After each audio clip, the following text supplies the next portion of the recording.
샬롬. 샬롬. 네, 샬롬, peace be with you. 그런 뜻입니다.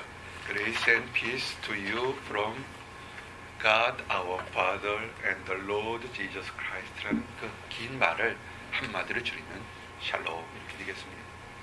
송구영신 예배에 오신 여러분들 환영합니다. 아마 지금 전 세계에서 많은 사람들이 아마 지금 시점에서 시계를 갖다 놓고 이렇게 하나 둘 세면서 세월이 변하는 것을 이렇게 보려고 합니다. 그것도 굉장히 중요할 겁니다. 뉴욕의 타임스 광장에 보면 그 마지막 시간 카운트를 하기 위해서 들어가는데 보통 5시간, 6시간 전에 들어가야 됩니다. 요새같이 좀 문제들이 많기 때문에 안전이나 이것 때문에 그러면 그 긴 시간 동안 화장실도 못 가고 물도 못 먹으면서 이 추위에 떨면서 정말 2014년에서 2015년으로 변하는 그 시간을 카운트다운을 즐기려고 그렇게 긴 시간 그들이 열정을 가지고 하는 겁니다. 참 대단해요. 세상 사람들 그거 하나, 그 하나를 보려고 정말 약 100만 명 이상들이 이 추위에 떨면서 또 그 사람들의 안전을 지켜주기 위해서 얼마나 많은 경찰들과 소방관들과 많은 시큐리티 멤버들이 그걸 지키는지 모르겠습니다. 중요하다고 생각합니다. 시간이 변하는 가장 중요한 시점을 이렇게 한 역사의 증인처럼 느끼는 것도 중요하다고 봅니다.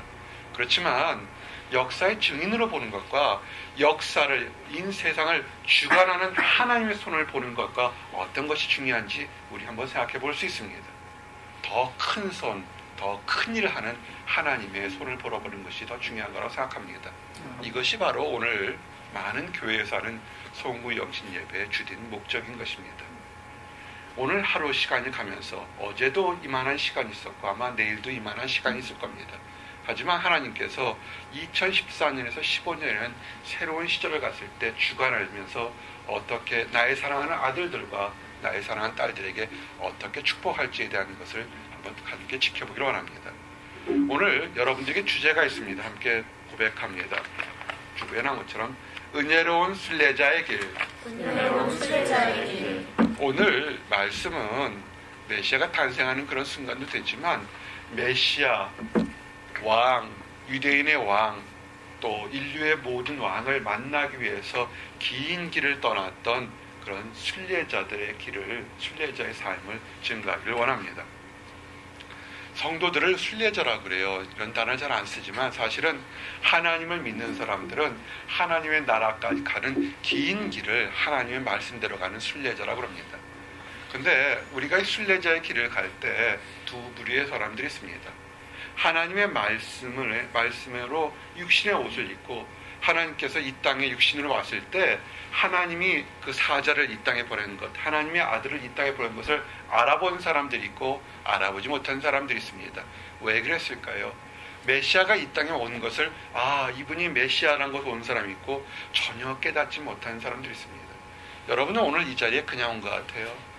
오늘 이렇게 기도하면서 우리 영교자매가 우리 찬양사역자 기도하면서 기도합시다. 그런데 머리부터 발끝까지 따뜻해지면서 오늘 하나님의 천사의 영이 오늘 이곳에 임하는 것을 우리 함께 느낄 수 있습니다. 아멘.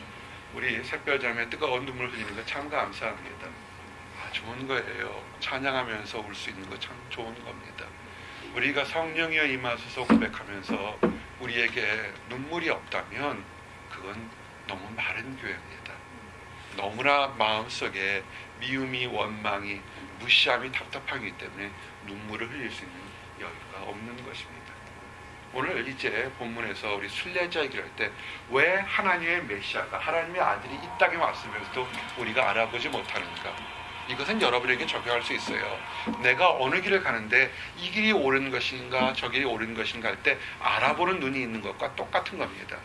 성경은 이렇게 표현됐습니다. 이미 하나님의 아들이 이 땅에 와도 알아볼 사람도 있겠지만 대부분의 사람들이 못 알아볼 것이라고 이미 예언되어 있었습니다. 요한복음 1장 11절에서 12절 보니까 자기 땅에 오매 자기 백성이 영접하지 아니하였으니 하나쓰나 영접하는 자 곧 그 이름을 믿는 자들에겐 하나님의 자녀가 되는 권세를 주셨으니 아멘. 이미 말씀에서 하나님의 아들이 메시아가 이 땅에 와도 정말 그 메시아를 알아볼 사람이 있는가 하면 알아보지 못하는 사람이 있다는 것입니다. 통상적으로 우리가 이렇게 이스라엘 백성, 예수님 또는 여호와 그러면 마치 유대인들만을 위한 종교나 신앙으로 생각할지 모르겠지만 아닙니다. 오늘 이 말씀처럼 하나님의 자녀를 알아보는 것은 혈통으로나 육정으로 나지 않고 하나님의 뜻대로 난다는 걸 알 수 있습니다. 그래서 오늘 여러분들에게 메시아를 만나고 여러분들이 2015년에 하나님 뜻을 어떻게 알아보는지를 이렇게 유추할 수 있는 것을 오늘 동방 박사들을 통해서 우리가 알아보기를 원합니다. 그 전에 먼저 예수님을 만났던 아기 예수, 이 땅의 왕을 오신 아기 예수를 만났던 사람들이 있습니다. 그 사람들이 누구냐면 한밤중에 양을 치던 목자들이라고 주일을 설교했습니다. 그때 얘기가 좀 길지만 누가복음 2장 11절 18절 말씀을 제가 읽어드리겠습니다. 오늘 다윗의 동네에 너희를 위하여 구주가 나셨으니 곧 그리스도 주시니라. 너희가 가서 강보에 쌓여 구유에 누워있는 아기를 보리니 이것이 너희에게 표적이니라 하더니 보려니 수많은 천군이 그 천사와 함께 하나님을 찬송하여 이르되 지극히 높은 곳에서는 하나님께 영광이요 땅에서는 하나님이 기뻐하시는 사람들 중에 평화로다 아니라. 천사들이 떠나 하늘로 올라가니 목자가 서로 말하되 이제 베들레헴으로 가서 주께서 우리에게 알리신 바 이 이루어진 일을 보자 하고 빨리 가서 마리아와 요셉과 구유에 누인 아기를 찾아서 보고 천사가 자기들에게 이 아기에 대하여 말한 것을 전하니 듣는 자가 다 목자들이 그들에게 말한 것을 놀랍게 여기되 아멘. 한밤중에 양을 치던 목자들이 있었습니다. 그들은 한밤이 돼서도 잠을 잘 수가 없어요. 마치 새우잠을 자는 것처럼. 왜냐하면 그들의 삶은 양들의 안전을 위해서 잠을 잘 수가 없습니다. 한밤중에 늑대나 또는 사자나 다른 것들이 곰이 와서 그를 양들을 해치거나 아니면 못된 사람이 와서 훔쳐갈지 모르기 때문에 남들이 다 자는 곳에 그들은 아마 자지 못하고 아마 있었을 겁니다. 그리고 이런 목자들은 2000년 당시 목자들이 그 양이 자기 것이 아니라 이렇게 양을 쳐주면 얼마만큼 세를 받는 사실은 가난한 사람들이었습니다. 가난한 사람들, 보잘것없는 사람들, 남들 다 쉬는 곳에서 쉬지 못하는 사람들이 그들의 소망이 뭐였을까요? 그들에게는 옛날부터 나의 어려움을 해결해 줄 수 있는 메시아를 만나는 것이 꿈이었지도 모르겠습니다. 그럴 때 하늘에서 천사가 나타나 그들에게 얘기합니다. 뭐라고 했습니까? 메시아가 태어났다. 근데 어디 있냐면 마을 구유에, 마을 밥 먹는 여물통에 있다고 얘기하는 겁니다. 어떻게 보면 좀 이해가 안 되는 거죠. 왕 중에 왕이 태어났으면 어디서 태어나야 됩니까? 왕궁에서 태어나야 되잖아요. 근데 그들이 그렇게 태어난 것이 메시아다 그러면서 천사들이 찬양을 합니다. 근데 이 양을 치던 목자들이 마음이 열렸습니다. 마음이 열렸다는 것은 따뜻한 거예요. 하나님의 음성을 듣고 즐거워하고 울을 수 있는 마음이 열렸던 겁니다. 어떻게 했습니까? 그들이 그 순간을 듣고 그대로 천사들이 한 얘기를 듣고 가보자 그런 겁니다. 지금 얘기한 사람이 누군지를 알았습니까? 천사라는 걸 알았습니다. 이 목자들은요 굉장히 영안이 열렸던 사람이에요. 천사들이 한 것을 듣고 어떤 사람이 있어서 나하고 상관없는 겁니다. 왕 중에 왕이 태어났다고 갑자기 내가 양들이 더 많이 생길 것도 아니지만 그들은 왕 중에 왕을 보러 가자고 그랬습니다. 목자들의 가장 중요한 것은 뭐냐면 양치기인데 양을 들판에 놓고 그들은 다른 박질한 겁니다. 왜? 양들보다 자기 목숨처럼 여겼던 양들보다 더 중요한 것이 뭐냐면 이 땅에 태어난 메시아를 보러 가는 것입니다. 그들이 한 걸음에 달려갔습니다. 그래서 그들이 찾아가서 정말로 그 베들레헴에 적지 않은 동네고 아주 적지 않은 동네에 갓난아기 있는 집을 찾아서 그 수문에서 정말 아기를 낳아서 놓을 데가 없어서 마구간에 여물통에 있는 구유에 놓여있는 아기 예수를 봤습니다. 어떻게 했습니까?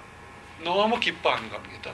우리들이 천사들의 소리를 들었고 천사들이 노래하는 소리를 듣는데 바로 이 아기가 왕 중의 왕으로 태어나신 분입니다 라고 얘기했습니다. 정직한 사람들이에요. 덧붙이지도 않고 있는 그대로 그 얘기를 다 들었습니다. 근데 이 얘기를 들으면 누가 들었을까요? 어머니 마리아도 들었을 거고 요셉도 들었을 거고 여관 주인도 들었을 거고 동네 사람도 들었을 겁니다. 생각해 보세요. 양치던 사람들이 있어야 될 곳은 어디입니까? 들판이라고요. 들판에 양치던 사람들이 달려와서 우리가 메시아를 봤다고 한밤중에 소리 질렀으니까 얼마나 많은 사람들이 했겠습니까? 똑같이 들었는데 한 사람은 드디어 내 평생에서 메시아를 받거나 기뻐했는데 다른 사람들은 뭐냐면 그냥 놀랍게 원더, 이게 무슨 일일까? 이렇게 생각한 겁니다. 그러면서 그들은 메시아가 태어났던 얘기를 딱 보니까 메시아를 봤는데 무슨 메시아가 이렇게 가난한 집에 태어났어, 보잘것없는 집에서 관심은 이내에 사라져버린 것입니다. 왜? 메시아가 베들레헴이란 그 당시에 수도였던 예루살렘 된 베들레헴이라는 곳에서 가난한 사람의 아들로 태어난지 그들은 이해하지 못했던 겁니다.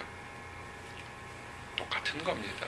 우리가 하나님 말씀을 들어도 어떤 사람은 놀라서 모든 것을 뒤로 하고 새로운 길을 가는 사람이 있는가 하면 수없이 많이 들어도 이게 무슨 일일까? 그러고는 시간이 지나면 잊어버리는 겁니다. 그런데 당시 이스라엘 사람 중에서 이 베들레헴 지역에 아주 일평생을 하나님 말씀에 따라서 의롭고 경건한 사람이 있었습니다. 그 사람은 시몬이라는 사람과 비누아의 딸 안나라는 여자 선지자가 있었습니다. 이들은 평생 동안을 거룩하고 경건한 삶에서 많은 사람들에게 존경과 인정을 받고 하나님으로부터 칭찬받는 그런 사람이었습니다. 이들의 삶의 목표는 하늘에 대한 것이었습니다. 이 땅에 대한 것이 아니라 하늘에 대한 것. 이스라엘이 그 당시에 로마의 속국이었으니까 우리 땅에 언젠가 메시아가 올 거라는 메시아에 대한 소망을 뒀습니다. 마리아가 난지 8일 만에 할례를 받고 남자아이는 40일 안에 아이를 성전 하나님 앞에 보여야 됩니다. 보이러 광부에서 아이를 들어갔을 때 그때 이 시므온과 안나 선지자는 성령의 능으로 이 갓난아이가 왕 중의 왕으로는 메시아인 것을 금방 알아봤습니다. 목자들은 천사들이 와서 진짜 이 땅에 메시아가 태어났다는 얘기를 들었지만 이 안나 여선지자와 시몬은 전혀 그 얘기 듣지 않고 기도하던 가운데 갑자기 가난한 그 사람 두 부부가, 젊은 부부가 아이를 들고 갔을 때 그 아기를 보자마자 그가 찬송을 취합니다. 뭐라 그랬냐면 누가복음 2장 28절 32절에 시몬이 아기를 안고 하나님을 찬송하여 이르되 주제여 이제는 말씀하신 대로 종을 편안히 놓아주심도다. 내 눈이 주의 구원을 보았사오니 이는 만민 앞에 예비한 것이요 이방을 비추는 빛이요 주의 백성 이스라엘의 영광이니이다. 아멘. 똑같은 아기였는데 다른 사람들은 그냥 갓난아기가 태어났구나 봤을 때 하나님께 기도하고 늘 찬양하고 하나님 성전에 머물렀던 사람들은 그 아기 갓난아기가 메시아인 걸 알아보고 춤을 추고 노래했다는 것입니다. 이게 도전받는 얘기들입니다. 똑같은 사물을 보고서도 다르게 본다는 겁니다. 이제 오늘 세 번째로 우리가 읽었던 얘기가 동방박사에 대한 얘기입니다. 아마 초등학생들부터 교회를 다녔으면 동방박사에 대한 얘기는 참 많고 성탄절만 되면 동방박사부터 시작해서 많은 연극들도 스키트들도 많이 합니다. 그럼 동방박사가 누구일까요? 오늘 주제에 나서 동방박사들은 먼 곳에서 온 박사들이라고 합니다. 통상 3명의 박사라 그러는데 사실은 3명이 왔는지 4명이 왔는지 정확한 기록은 사실은 없습니다. 전승에서는 3명 또는 4명이라고 얘기를 합니다. 그 얘기는 언제 좀 시간 날 때 좀 얘기를 하겠습니다. 근데 동방박사로 불렸던 이 사람들은 어떤 사람들은 성경에는 기록이 없기 때문에 그냥 지혜로운 사람들 와이즈맨 얘기를 합니다. 어떤 사람들 이들은 매지션 2000년 당시에 마술을 할 수 있는 매지션이라고 합니다. 또 어떤 사람들은 그 당시 지금의 이란 지역이었던 페르시아 지역에서 철학을 연구하던 제사장 그룹인 맥이라고도 합니다. 또 어떤 사람은 사도행전 8장 9절에서 나온 것처럼 시몬과 같이 좀 저질스러운 무당과 같은 그런 사람들이라 얘기를 합니다.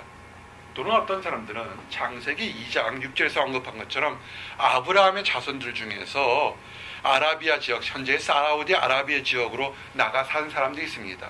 그 사람들이 사우디 아라비아 지역을 동쪽으로 표현했기 때문에 그 아브라함의 후손들이 온 거 아닌가 이렇게 얘기를 합니다. 이 동쪽이란 표현에 보면 창세기 25장 5절에 6절에 아브라함이 이삭과 다른 자식들에게 이렇게 표현했습니다. 아브라함이 이삭에게 자기의 모든 수요를 주었고 자기 서자들에게도 재산을 주어 자기 생전에 그들로 하여금 자기 아들 이삭을 따라 동방 곧 동쪽 땅으로 가게 하였더라. 아멘. 그래서 아브라함의 후손들도 현재 사우디아라비아 쪽으로, 그러니까 서자들, 그러니까 이삭 말고도 또 자녀들이 있었을 때 그 자녀들이 동방 땅으로 갔다 얘기를 합니다.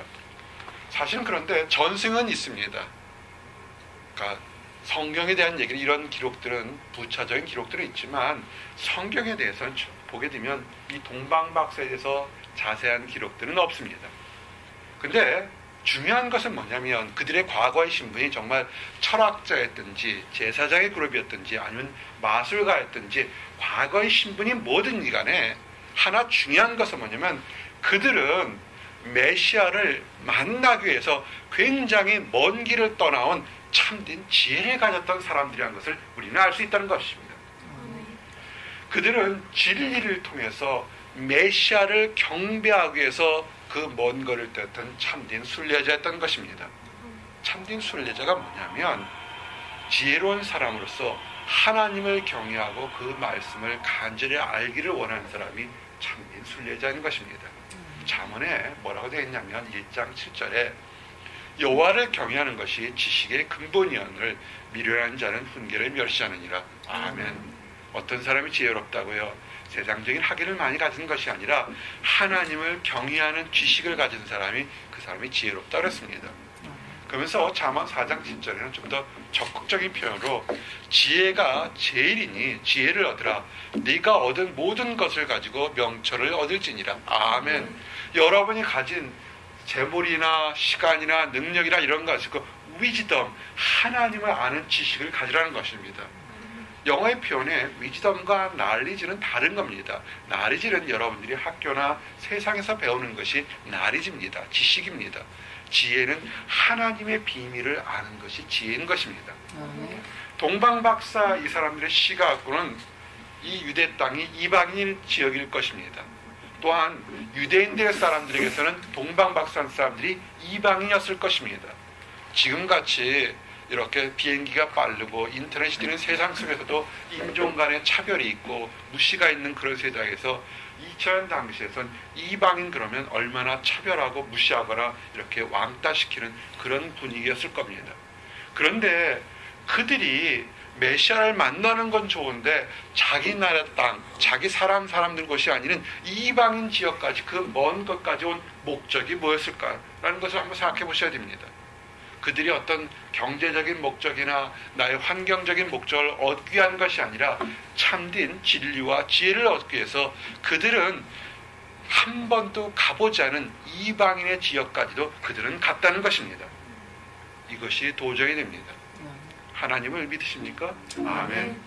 현대교회에서 하나님을 믿습니까? 라고 하면 많은 사람들이 믿는다고 얘기를 합니다.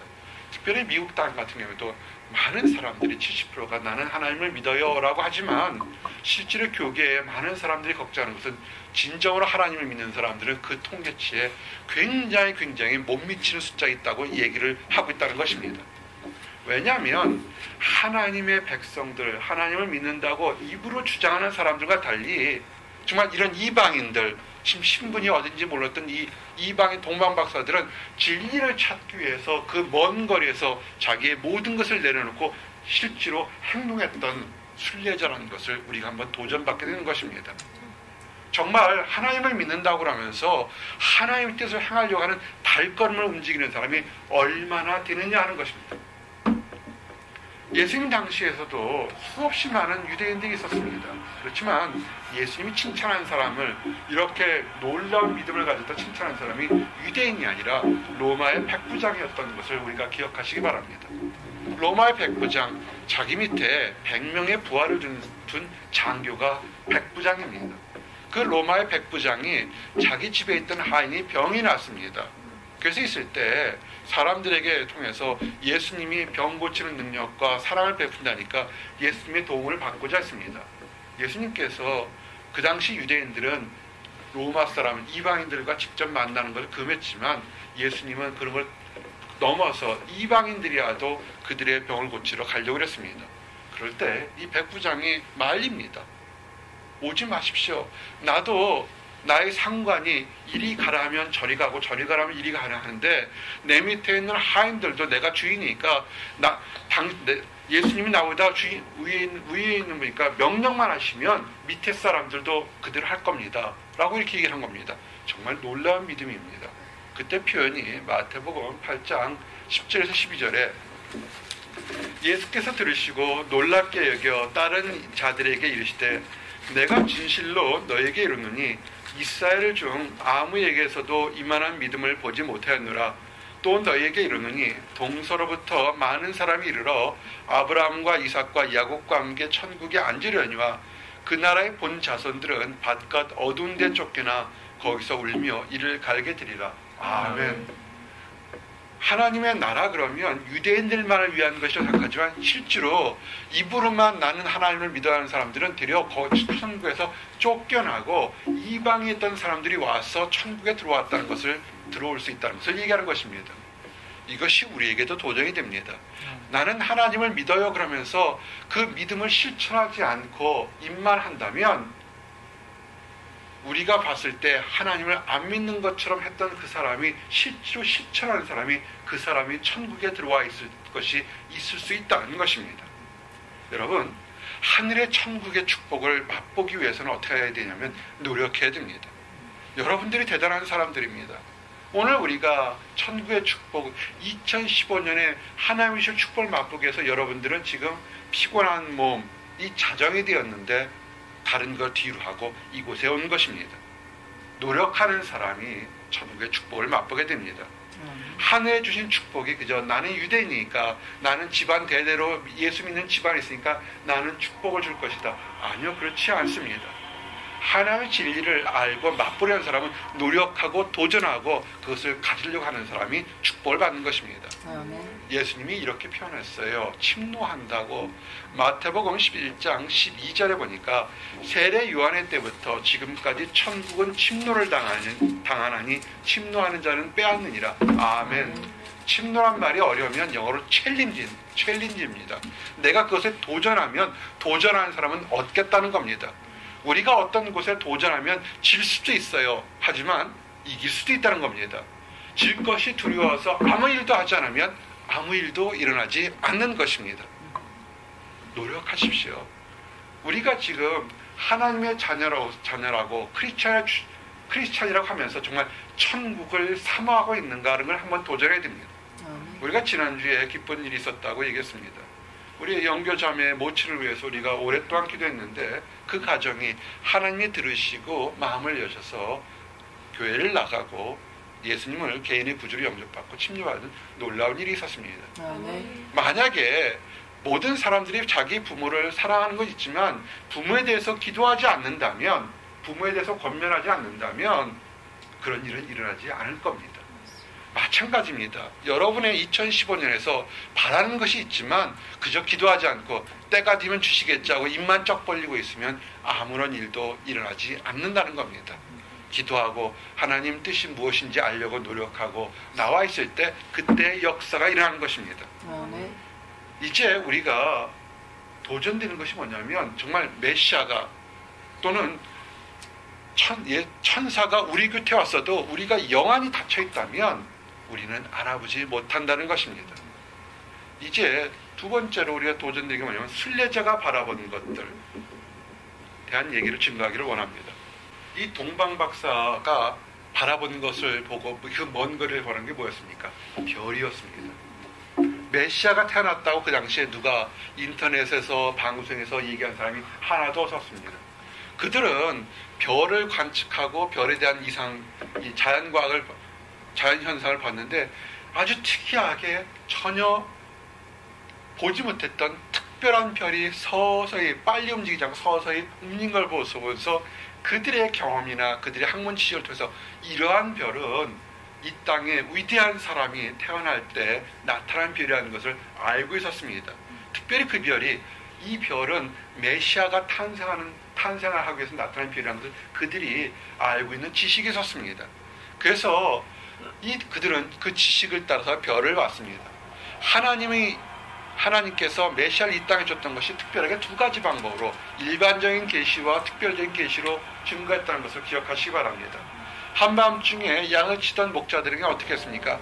직접적으로 나타나서 직접적으로 계시했습니다. 이 땅에 메시아가 태어났다 얘기했습니다. 하나님은 성도들에게 예언이나 말씀이나 꿈과 환상을 통해서도 이렇게 얘기를 합니다.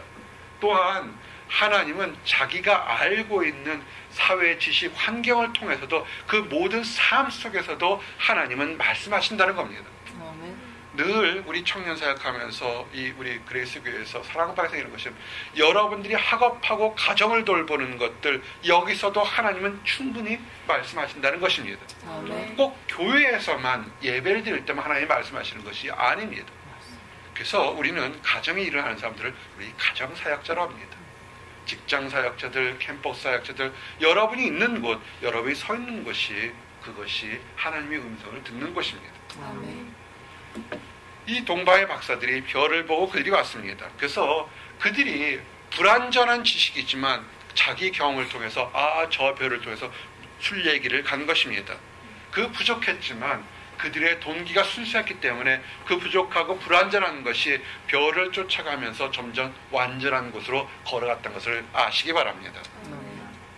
여러분, 가정에서요, 가정의 행복이 뭐냐면 이번에 결혼한 청년 부부에게 만났습니다. 그들이 굉장히 유명하고 지위도 높았는데 축복기도를 드니까 한 걸음에 달려왔었어요. 그러면서 있을 때 축복해 준 게 뭐냐면 시편 128편의 말씀을 통해서 이렇게 축복했습니다. 한 상에 둘러 먹고 마시며 웃음소리가 단밖에 넘치는 가정이 그 가정이 아름다운 가정이다. 이런 가정이 됐으면 좋겠다고 축복했습니다. 여러분, 사람들은 세상에서 높은 이름, 굉장히 위대한 일을 하려고 하지만 사실은 기본 가정에서부터 남편과 아내가 서로 사랑하고 존경하며 또한 낳은 자식들이 부모를 사랑하고 부모들이 자식을 아끼면서 그 웃음소리가 단밖에 넘치는 그런 가정들이 거기서부터 하나님의 역사가 일어나는 것을 또한 아셔야 된다는 겁니다. 아멘. 우리가 하나님의 지식이 다 완전해야만 하나님을 믿는 것이 아니라 요만한 믿음, 어그러진 믿음, 넘어지고 자가 부족하다 할지라도 하나님을 알겠다는 열망이 있으면서 점점 더 커가면서 그것이 완전해진다는 사실을 알아야 되는 것입니다. 아멘. 그래서 지금 어린아이 같은 걸음이고 비틀거리는 걸음이라도 그 빛을 똑바로 가게 되면 우리가 언제가 되면 다른 박질라도 넘어지지 않는 것처럼 성장할 수 있는 것입니다. 이 동방의 박사들이 빛을 보고 왔는데요. 이미 시편에서는 이렇게 기록되어 있습니다.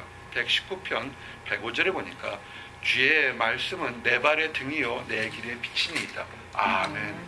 하나님의 말씀이 우리 인생의 길을 밝히는 빛이었던 것입니다. 유대인 백성들에게 이미 성경이란 특별 계시를 통해서 하나님을 어떻게 찾는지를 알려줬지만 동방의 박사들에게는 유대인은 아니었지만 그들의 삶을 통해서 불완전한 지식을 통해서라도 메시아를 통한 빛을 바라보려고 하는 열망을 줬던 것입니다. 그 열망이 더욱더 완전하고 온전한 진리를 깨닫는 그런 도구가 됐던 것을 기억하시기 바랍니다. 이 동방 박사들이 별을 보고 쫓아왔습니다. 어디로 왔냐면 예루살렘으로 왔습니다. 왜냐하면 일반적인 생각으로 보통 사람이 생각하는 것이 뭐냐면 유대인의 왕으로 났으니까 당연히 왕자가 태어날 곳은 어디입니까? 왕궁입니다. 그러니까 그 당시에 이스라엘 나라의 왕궁은 어디입니까? 예루살렘인 것입니다. 그래서 그들이 쫓아가면서 보니까 예루살렘 쪽으로 가니까 아하 맞겠구나, 예루살렘 쪽에서 왕자가 태어났구나 생각했을 때 놀라운 것은 예루살렘 근처에 왔을 때 늘 그 먼 길을 인도하던 별이 갑자기 사라져버린 것입니다. 별이 보이지 않습니다. 별이 보이지 않고 당황하니까 이 동방의 박사들이 그 성읍에 들어가서 사람들에게 묻습니다. 마태복음 2장 2절 유대인으로 왕으로 나신 이가 어디 계시냐? 우리가 동방에서 그의 별을 보고 그에게 경배하러 왔느니. 아멘. 질문한 겁니다. 사람들이 그에게 질문합니다. 동방의 박사들 왔을 때 무엇 때문에 예루살렘에 왔느냐? 유대인으로 태어난 왕을 보러 온 목적이 뭐냐고 질문한 것입니다. 이 질문의 대답을 아주 간단하고 명료하게 이들은 대답했습니다. 왜 유대 땅까지 왔느냐? 이방인 지역까지 왔느냐? 유대인의 왕으로 와서 너희들에게 대체 무엇을 하려고 했을 때 이들은 아주 뚜렷한 목적이 있었습니다. 삶의 목적이 있었습니다. 그에게 경배하러 왔노라. 이것이 대답이었습니다. 유대인이 왕을 낳았다는 사실에 놀라면서 던진 사람들의 질문이 현대인들에게도 동일하게 던질 수 있습니다. 예수님이 살아계셨다고 하는데 성도들이 왜 교회에 오는 것입니까? 교회에서 예배를 드리는 것이 무슨 목적이 있습니까? 라고 던진 질문과 똑같습니다. 왜 교회에 오십니까? 교회에서 왜 예배를 드립니까? 많은 질문들 할 수 있죠. 예배 끝나고 저 김 집사님, 이 집사님 만나서 식사하려고 그래요. 예배 중에 저쪽 앞에 있는 청년을 만나서 교제하려고 그래요.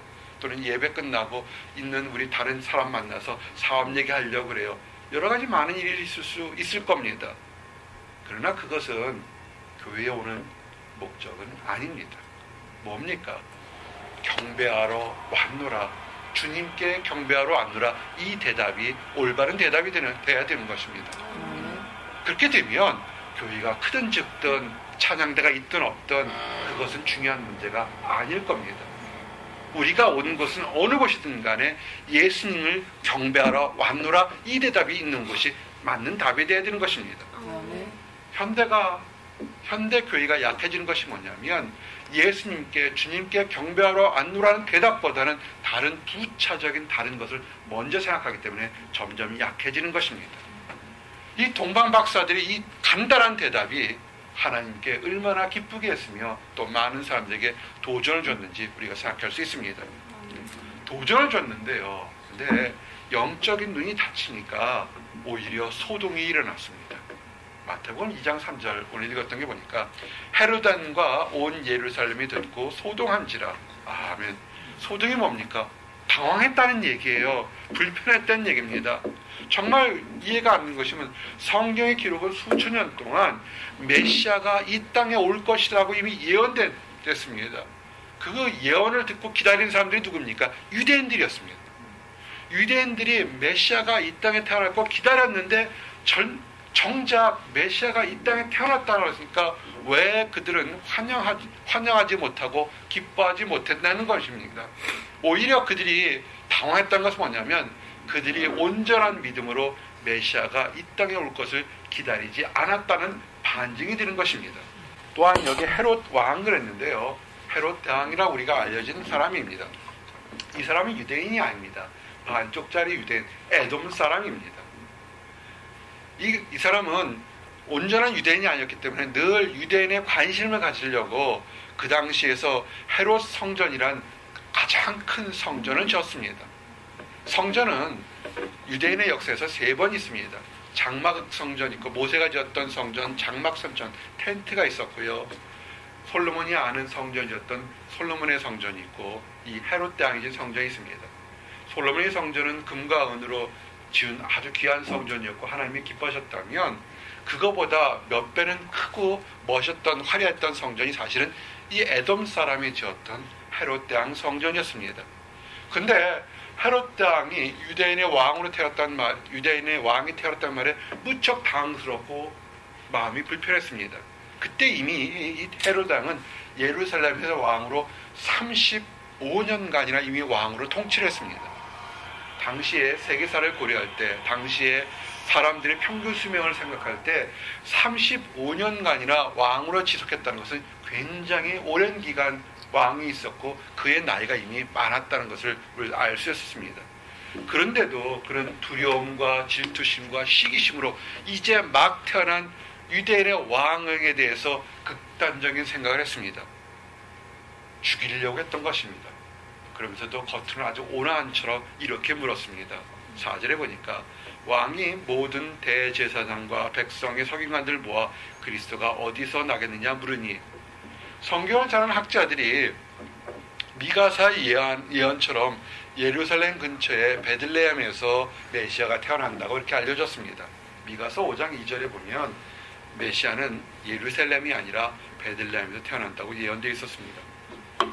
베들레헴 에브라다야 너는 유다 족속 중에 작을지라도 이스라엘을 다스릴 자가 내게서 내게로 나올 것이라 그의 근본은 상구에 영원히 있느니라. 아멘.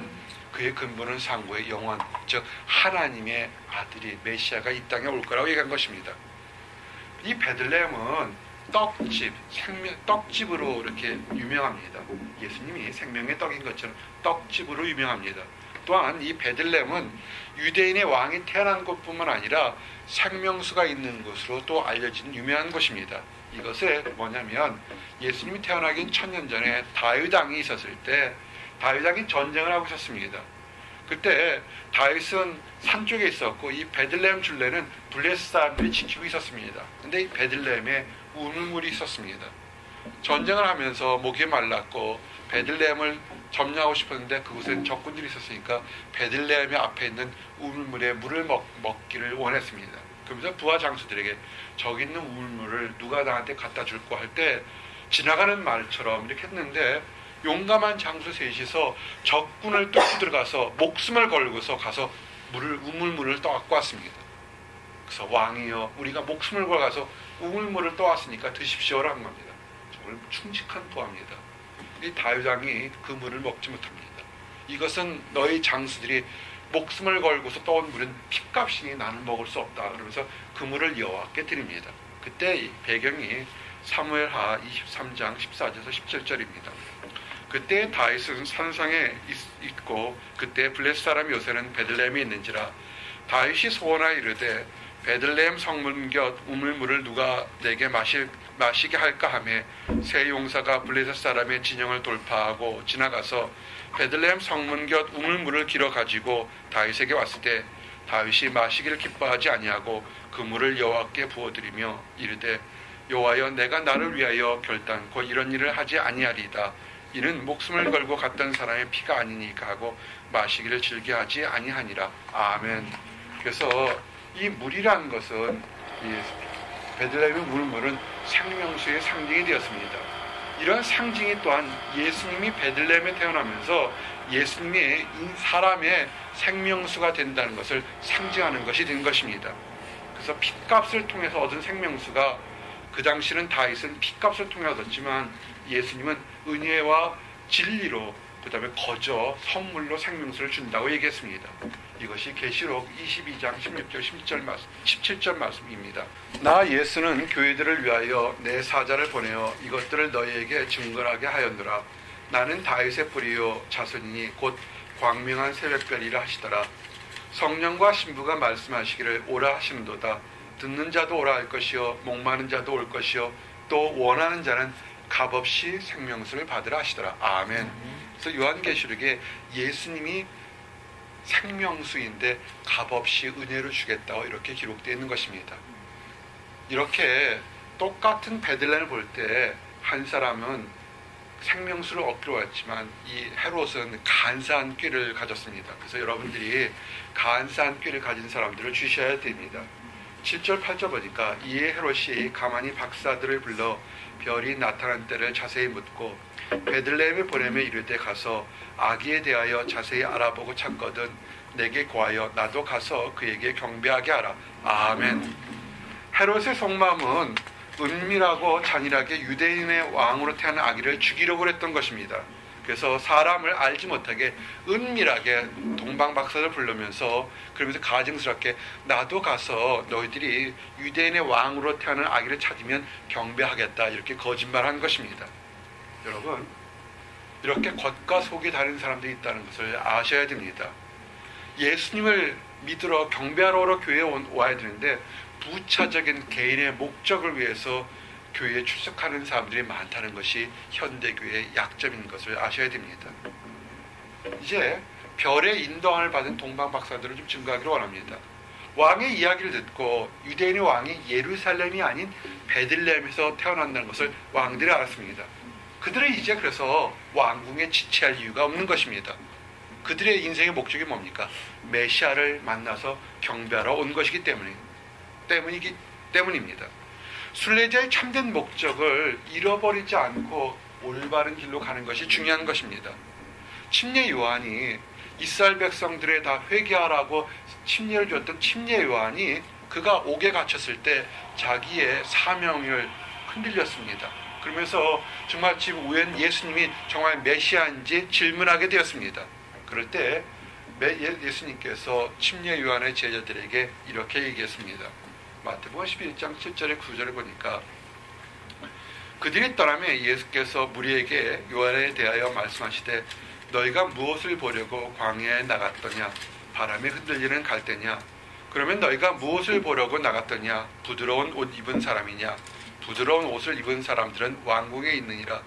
그러면 너희가 어찌하여 나갔더냐? 선지자를 보기 위함이었더냐? 옳다, 내가 너희에게 이르노니 선지자보다 더 나은 자니라. 아멘. 뭡니까? 광야에 왜 나갔습니까? 그들은 선지자를 보러 나간 것과 똑같은 겁니다.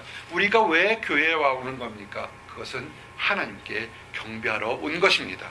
그래서 세상적인 다른 이익을 얻기 위해서 교회에 온다는 것은 그것은 부차적인 것이고 올바른 것이 아닌 것입니다. 동방에 있던 별들이 동방박사를 다시 인도했습니다. 그런데 그 하나 우리가 궁금한 것이 동방박사들이 별을 보면서 먼 길을 인도하러 왔다가 예루살렘 근처에서 그 별을 잃어버렸습니다. 왜 별이 갑자기 숨어버렸을까요? 이것이 여러분들 인생에 2015년에 중요한 도전이 되기를 원합니다. 우리가 먼 길 동안 별을 보고 왔다는 것은 뭐냐면 올바르게 신앙생활한 것과 똑같습니다. 근데 갑자기 중요한 내 인생에서 결혼에 대한 문제, 직장에 대한 문제, 자녀 양육에 대한 문제 또는 사업에 대한 문제가 있을 때 갑자기 하나님께서 아무런 대답지 보여주지 않는 것처럼 깜깜할 때가 그럴 때가 있습니다. 왜 그럴까요? 박사들이 별을 보고서 굉장히 먼 길 왔는데 거의 다 와놓고 갑자기 별이 사라지는 거예요. 왜냐하면 사람의 판단으로 여기쯤 되면 이렇게 하면 되겠구나 그 판단이 앞섰기 때문에 그 별이 사라진 것처럼 보이는 것입니다. 사람의 장래를 위해서 기도한다고 하면서도 내 생각과 내 뜻대로 더 가지고 있다면 하나님께서 아무리 얘기해도 그 사람이 들을 수 없는 것입니다. 그리고요 또 하나 할 것이 뭐냐면 한번 따라하세요. 좋은 친구 사귀자. 우리 던과 큐 같은 형제들 앞으로 막 무럭무럭 이 샛별 같은 형제들이 중요한 게 뭐냐면 우리 형제들이 중요한 게 뭐냐면 좋은 친구를 사귀시기 바랍니다. 예루살렘은 뭡니까? 명목상의 유대인들이 많았습니다. 명목사로 하나님을 섬기는 사람들이 많았지만 거기에서 진리를 아는 사람이 없었기 때문에 별은 보이지 않았던 것입니다. 그들이 별을 봤던 것이 다시 별을 받고 인도한 뭐냐면 하나님의 말씀을 들었습니다. 미가 선지자가 얘기했처럼 예루살렘이 아니라 베들레헴에서 메시아가 태어났던 그 말을 듣고 하나님의 말씀을 듣고 그들이 급하게 길을 나갔을 때 즉 뭡니까? 하나님 말씀 듣고 순종하고 나갔을 때 다시 별이 보이기 시작했다는 것입니다. 여러분의 인생의 진로를 결정할 때 이리 봐도 저리 봐도 해답이 없다는 얘기는 뭐냐면 지금 내 생각이 내 의지가 내 하고 싶은 것이 너무 앞서기 때문에 또는 주변에 악한 친구들이 둘러싸여 있기 때문에 하나님의 말씀이 보이지 않는 것과 똑같습니다. 아멘. 따라하십시오. 하늘의 것을 바라보자. 하늘의 것을 바라보자. 여러분 이 땅에 있는 것들 내 필요한 것들 바라보지 마세요. 하늘의 것을 바라봐야 길을 찾을 수가 있습니다. 아멘. 골로새서 3장 1절에서 2절 그러므로 너희가 그리스도와 함께 다시 살리심을 받았으면 위의 것을 찾으라. 거기는 그리스도께서 하나님 우편에 앉아 계시느니라. 위의 것을 생각하고 땅의 것을 생각하지 말라. 아멘. 성도들의 인생을 밝히는 샛별이 위에 떠 있는데 땅의 것들, 내 필요한 것들, 내가 원하는 것들만 바라보게 되면 영안이 어두워져서 내가 어디로 가야 될지 모른다는 것입니다. 그럴 때는 천사가 내려와서 귀에 대서 그 길이 아니고 이 길로 가야 돼 하도 깨닫지 못한다는 것입니다. 어떻게 되겠습니까? 하나님의 말씀을 듣고 묵상하십시오. 그리고 하나님의 말씀대로 순종하겠다 할 때 그 인생의 길이 실족치 않다는 것입니다. 베드로후서 1장 19절에 여러분이 2015년에 어디로 가든 무엇을 하려고 할 때 여러분의 판단이 아니라 말씀대로 하시길 원합니다. 이렇게 증거되어 있습니다. 또 우리에게는 더 확실한 예언이 있어 어두운 데를 비추는 등불과 같으니 날이 새어 샛별이 너희 마음에 떠오르기까지 너희가 이것을 주의하는 것이 옳으니라. 아멘. 결론인 거예요. 지금 깜깜해서 내가 이리 갈까 저리 갈까 왜 나에게 길을 보여주지 않을까 답답해 했을 때 말씀을 먼저 생각하라는 겁니다. 말씀대로 순종했다면 그때 날이 새어서 깜깜함이 사라져서 샛별이 앞에 보여서 우리가 그 길을 쫓아갈 수 있다는 겁니다. 그들이 동방박사들이 사라졌던 별을 보고 어떻게 했을까요? 짜증냈을까요? 왜 사라져서 나를 힘들게 했을까요? 이렇게 하지 않았습니다. 10절인 것처럼 그들이 별을 보고 매우 크게 기뻐하더라. 아멘. 다시 인생의 진리를 찾을 때처럼 기뻐한 것이 없습니다. 인생의 진리가, 인생의 목표가 돈이 많이 얻는 거예요? 명예를 많이 얻는 거예요? 멋진 결혼을 하는 거예요? 멋진 자동차를 산 거라고 생각하십니까? 아니에요. 이 동방박사들, 이름도 알지 못하는 이방 사람들이 웬만한 믿는 사람보다 멋진 게 뭐냐면 그들이 별을 보고 메시아를 찾아가겠다는 그 하나를 보고서도 크게 기뻐하고 기뻐했다는 것이 도전이 되는 것입니다. 이것이 우리에게 정말 엄청난 도전을 주게 되는 것입니다. 그래서 우리는 이 사람들을 거룩한 순례자인 동방박사들이라고 얘기할 수 있는 것입니다. 이제 그들은 크게 기뻐해서 사람들이 많이 살고 있는 베들레헴에서 어디로 가야 될지 당황하지 않았습니다. 이미 길을 봤기 때문에 그들의 마음속에서는 이 많은 사람들 중에서도 하나님이 메시아가 어디서 살고 있는지를 가르쳐줄까는 확신이 있었기 때문에 그들은 당황하지 않았던 것입니다. 동방에서 인도했던 별이 정확하게 유대인으로 왕으로 했던 아기가 있는 그 집에 위에 그대로 머물러 섰습니다. 그들이 딱 가서 보니까 왕궁은 아니지만 귀족이나 부자의 집으로 태어날 걸 생각했는데 그렇지 않습니다. 초라한 집, 가난한 집에 있었을 때 그들은 전혀 당황하지 않았습니다. 그런 외관적인 모습에 상관하지 않았습니다. 그들이 보는 것은 아기를 발견하고 크게 기뻐했다는 것입니다. 여러분, 말씀대로 살게 되면요, 눈앞에 좀 더럽고 추악고 부족한 거 그거 바라보지 않게 됩니다. 진리를 바라보고 크게 기뻐하는 것입니다. 이 사람들이 그냥 기뻐한 것이 뭐냐면 그들은 크게 기뻐한 것이나 경배했다는 것입니다. 경배가 뭡니까? 자기 자신을 낮추어서 예배를 드렸던 것입니다. 11절 보세요. 집에 들어가 아기와 그의 어머니 마리아가 함께 있는 것을 보고 엎드려 아기께 경배하고 보배합을 열어 황금과 유약과 몰약을 예물로 드리니라. 아멘. 가난한 마리아, 아기를 안고 있는 마리아에게 그들이 보고서는 그 동방박사들이 엎드려서 구부려서 가장 할 수 있는 최고의 경배를 드렸다는 것입니다.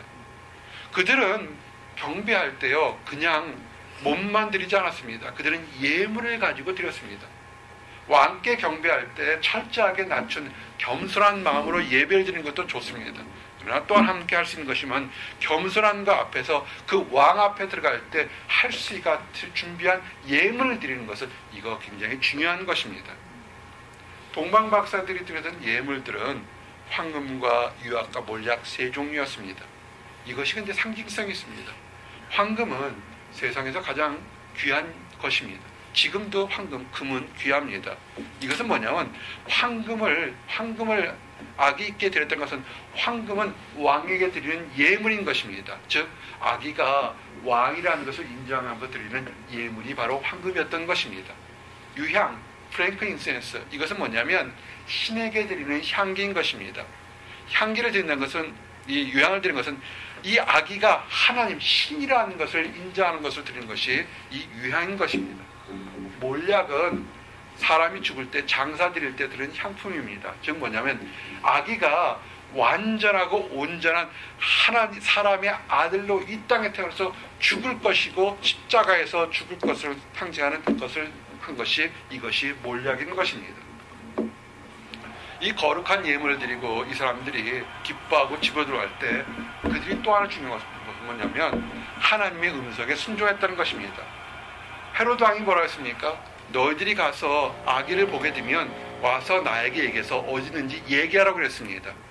그런데 그 헤롯의 그 마음은 어떻습니까? 간사하고 아기가 어디 태어났는지 알아서 그 아기를 은밀하게 죽이려고 했던 것이었습니다. 그런데 하나님께서 이 아기 예수와 마리아와 요셉을 보호하고 이 동방박사를 보호하기 위해서 이 박사들에게 얘기했습니다. 글로 가지 말라고 얘기를 한 것입니다. 그래서 다른 곳으로 돌아가렸습니다. 마태복음 2장 12절에 그들은 꿈에 헤롯에게서 돌아가지 말라 지시함을 받아 다른 길로 고국에 돌아가니라. 아멘. 우리가 하나 알 수 있는 것이 뭐냐면 이 동방 박사들이 마지막까지 순종했다는 것입니다. 한번 따라하세요. 마지막까지 순종하자. 만약에 이 동방 박사들이 그 긴 시간 동안 순례길을 와서 아기께 예배를 드리고 경배를 드리고 예물까지 드려서 너무 기뻐가지고 야 이제 나 할 일을 다 했다고 생각해서 헤롯에게 갔다면 헤롯이 아마 아기 예수를 죽이려고 선사같이 달려왔을 것입니다. 선한 뜻으로 찾아가서 아기 예수를 경배드리는데 그것이 뭐냐면 아기 예수를 죽이는데 자기도 모르게 앞장서는 꼴이 된 것입니다. 우리가 신앙생활 할 때 주의하셔야 됩니다. 교회에서 봉사를 하고 열심히 하는데 잘하다가도 마지막 순간에 자기 이득이나 자기가 교만해져서 타락하고 자기 뜻대로 가서 뒤로 교회를 해집거나 자기 인생을 해집는 그런 일들을 우리는 참으로 많이 보게 됩니다. 처음에 순종했으면 마지막까지도 귀가 열려서 하나님이 가라면 가라는 곳으로 가시기 바랍니다. 아멘. 이래서 이 동방 박사들은 훌륭한 사람들입니다. 아멘. 이제 긴 시간 동안 동방 박사에 대한 얘기를 했습니다. 마지막 한 가지만 더 하겠습니다. 동방 박사가 무슨 길을 갔다고요? 순례자의 길을 갔습니다. 그들이 처음 떠났을 때 메시아가 어디 있는지 알았습니까? 몰랐습니다. 그 여행이 하루 만에, 이틀 만에, 10일 만에, 40일 만에, 1년 만에 끝날지 아무도 알지 못하는 그런 것이 순례의 길이었습니다. 그럼 순례의 길을 갈 때 어떻게 떠나겠습니까? 먹을 것, 입을 것 잔뜩 바리바리 싸들고 갔을 때 순례의 길을 갈 수 있을까요? 가지 못할 겁니다. 하루나 이틀 길이라면 또는 3, 4일 길이라면 아마 잔뜩 준비해서 가도 상관없겠지만 언제 끝날지 모르기 때문에 그들이 준비하는 것이 뭐냐면 그 긴 여행을 끝날 때까지 가장 필요한 가장 핵심적인 것만을 들고 그들은 갔던 것입니다. 예물도 보십시오. 황금과 유약과 몰약이 부피는 작지만 가장 귀한 것이고 중요한 것을 들고 가는 것처럼 우리가 인생의 순례 갈 때 여러분의 삶에서 지금 가장 중요한 것이 무엇인가를 한번 생각해 보시기 바랍니다. 우리가 성도로 살면서 내 인생에 가장 중요한 것이 무엇인가를 생각해 보시기 바랍니다.